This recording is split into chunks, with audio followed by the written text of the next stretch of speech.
రెండో కార్యక్రమం ఆ ముంబై సినీ నటికి సంబంధించిన ఆ ఫేక్ కేసులను ఆపాదించడానికి ఏమేమి చేయొచ్చో పూర్తిగా యంత్రాంగం అంతా కూడా దాని మీదనే, మీ అధికార యంత్రాంగం, మీ రాజకీయ వ్యవహారం అంతా కూడా ఆ రెండు కార్యక్రమాల మీదే దృష్టి పెట్టి మీరు నిర్వహించాల్సిన ముందస్తు రివ్యూలను అధికారులను ఎలర్ట్ చేసి చేసుకోవాల్సిన తగు విధమైనటువంటి చర్యలను పూర్తిగా తీసుకోవడంలో రాష్ట్ర ప్రభుత్వం విఫలం చెందింది. కాబట్టే ఈ రోజున 70 మంది చనిపోయారు, అమాయకులు 100 మంది చనిపోయి ఉంటారు.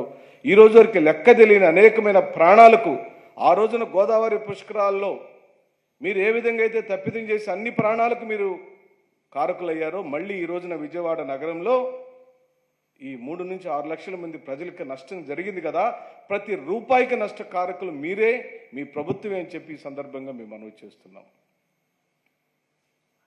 బుడమేరుకు సంబంధించి కూడా మీరన్నీ పూర్తిగా అవాస్తవాలే ప్రజలకు చెబుతూ వచ్చారు. నిన్నటి నుంచి కూడా చెబుతూనే ఉన్నారు. 2014 నుంచి 19 వరకు మీరు అధికారంలో ఉన్నారు కదా, మీరు అధికారంలో ఉండిన సమయంలో దాని విస్తరణ పనులు లేదా ఆధునీకరణ పనులు ఎందుకు చేపట్టలేదని అడుగుతున్నాం. 2014 నుంచి 2009కి వెనక్కి వెళితే కేవలం వైఎస్ఆర్ గారు 3 నెలల కాలమే పరిపాలిస్తే ఆ 3 నెలల తర్వాత ఈ రోజున మీ పార్ట్నర్ అయిన కిరణ్ కుమార్ రెడ్డి ఆ రోజు ముఖ్యమంత్రిగా ఉంటే అప్పుడు ఆధునీకరణ కార్యక్రమాలు జరగలేదు. కేవలం 2019 నుంచి 24 వరకు మాత్రమే అధికారంలో ఉన్న జగన్మోహన్ రెడ్డి గారి మీద ఆ నిందన వేయటానికి నువ్వు తహతహలాడుతున్నావు.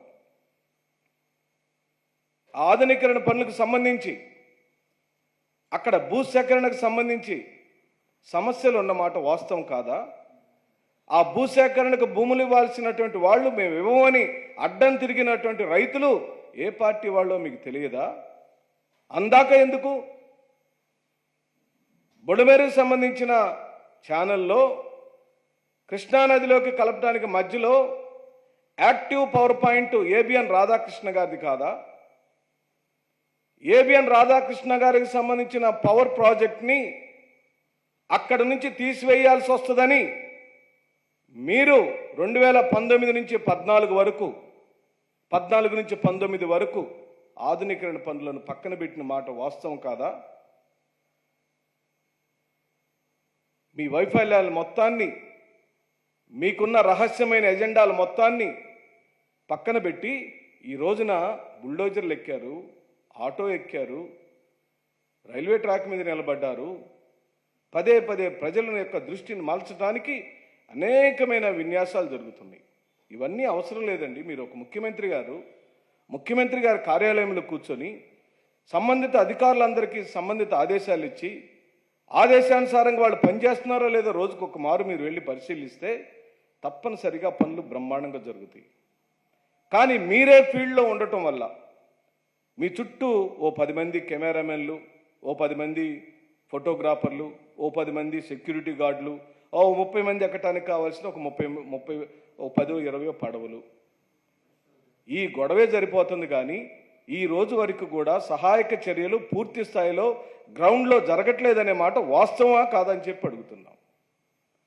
2 గంటలు పూడ్చాము, 3వ గంట ఇంతవరకు పొడచలేకపోతున్నాము.